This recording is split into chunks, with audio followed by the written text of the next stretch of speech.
Hello there, it's Chris Moore here, and I'm going to show you in this video how to connect Drip to, or actually any email autoresponder, to an Elementor form using Zapier.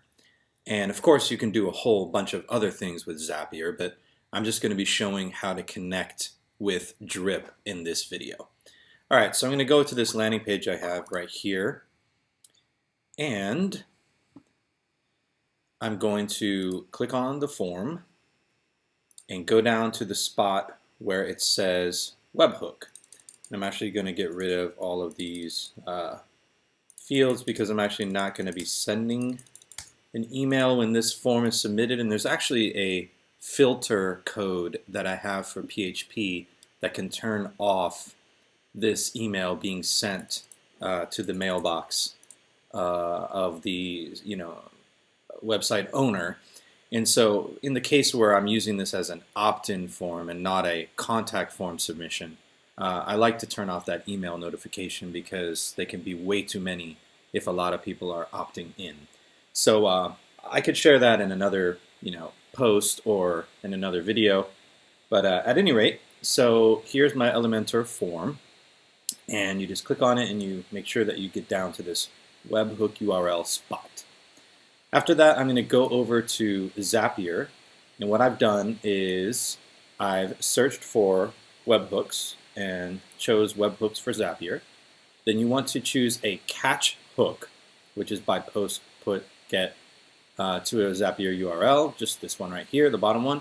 Continue, and you can leave this blank, you don't need it. Continue, and then it gives you the webhook. So I'm going to copy that.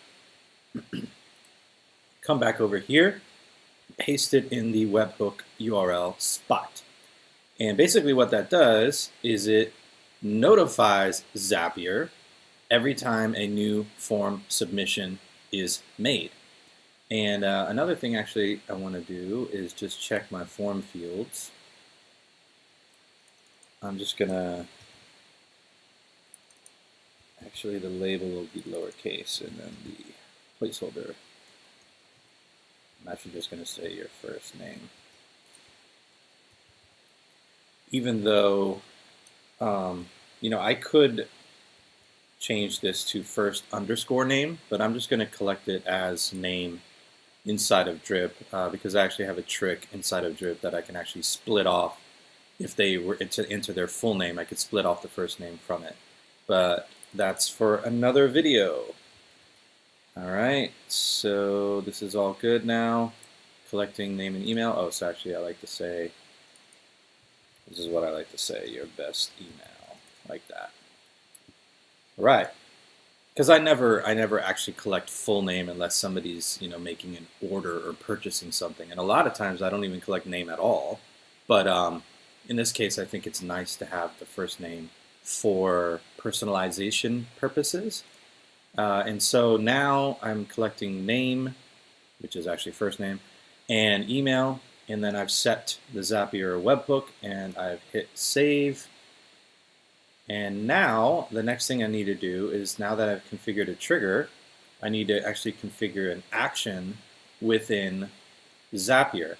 So like I said, you could send this to any service you want. I mean, you could send this to Infusionsoft, you can send this to, Entreport. You could send it to MailChimp if you wanted, right there. Anything you want, really. ConvertKit is in here.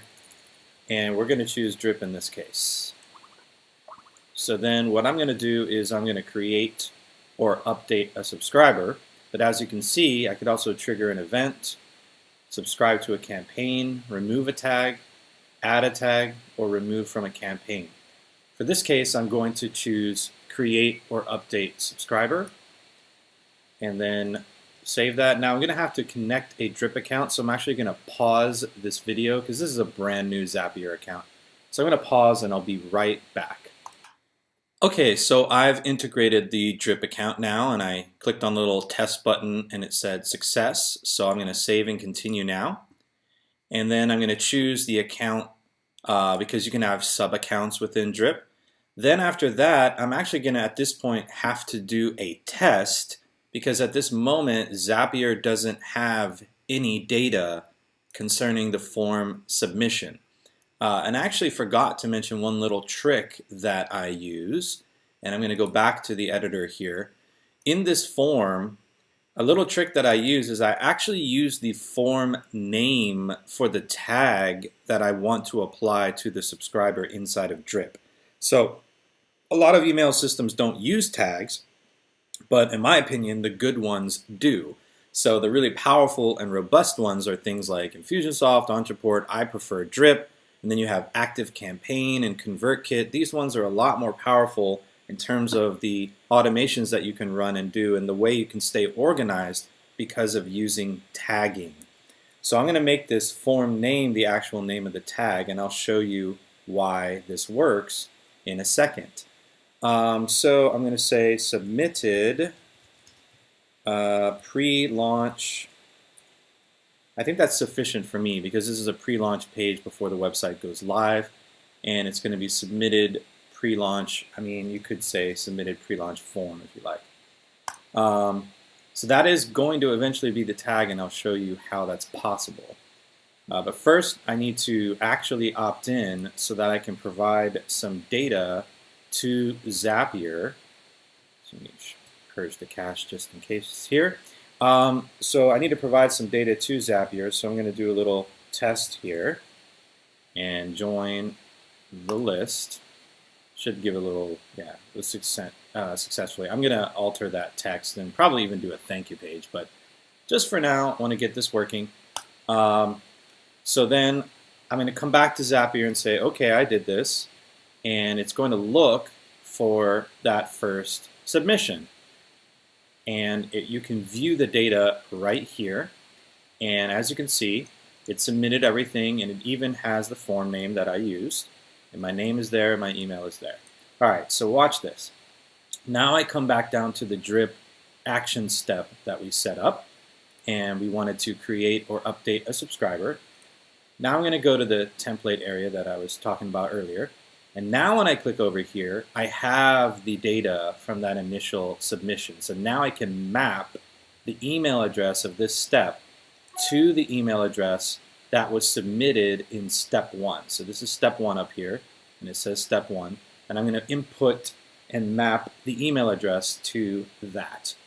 Now for the custom fields, I could just simply say first name here, and I have to think about this for a moment, how I want to do this, but since I did collect name, I think I'm going to go ahead and just say name, and then I can pull in that actual name field from step 1, again from this step up here from the form submission test that I did. Now, what tags do I want to add in Drip? And again, this could be ConvertKit or ActiveCampaign, it doesn't matter. They have slightly different ways of doing their Zapier apps, but it's the same concept.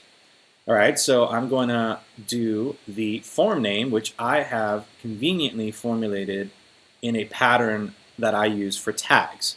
And so submitted what? Submitted the pre-launch form. So I'm going to just put that once, obviously. And that's going to dynamically add a tag to that subscriber as they're coming in to the Drip email system.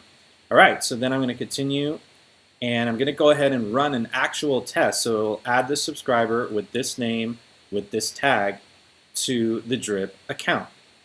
And this actually works live if you do it like this. So I'll come over to the Drip account, and this is brand new, so there's no subscribers, and there I am. It is 9:35 in the morning. So I'm going to click on this, and I'll show you some of the details. The activity feed isn't here. Occasionally this gets delayed in Drip. Usually it comes up immediately, but if they have a backlog of processes, then the activity feed sometimes is blank. Maybe I'll pause the video for 1 second and let this show up. All right, so it showed up. Like I said, occasionally, every system has its own processes, and occasionally Drip does have a delay with this activity feed because I'm assuming, they're not expecting people to necessarily be sitting here waiting for something to come in, right? They want their data to be preserved historically, but sometimes this is immediate, like I said, but sometimes it's not. All right, so here's the tag that got applied, and remember, that was a little trick that I used. That's actually the form name from inside of Elementor, and I'm just using that and mapping it to a tag in Drip. And so tagged as that, and updated a custom field with their name of Chris, and I can come over here and look and see that there's the tag, and here's the name and value of Chris. So this worked perfectly, and it always does. I have another much more advanced hack to be able to drop in the actual time zone of the subscriber right down here, and I could actually map the time zone as well, and I use a hidden field in the form and all this kind of advanced stuff. So I think I'll skip that for this video, but for right now I just wanted to show how you could easily use an Elementor form and submit that form through to Zapier, and then have Zapier forward that information and trigger that information to go into any email autoresponder service that you want very easily. So I hope this video has helped. If you have any questions, please do feel free to reach out. This will probably be posted on my blog as well, and leave comments there below the video. Thanks so much. Take care. Bye-bye.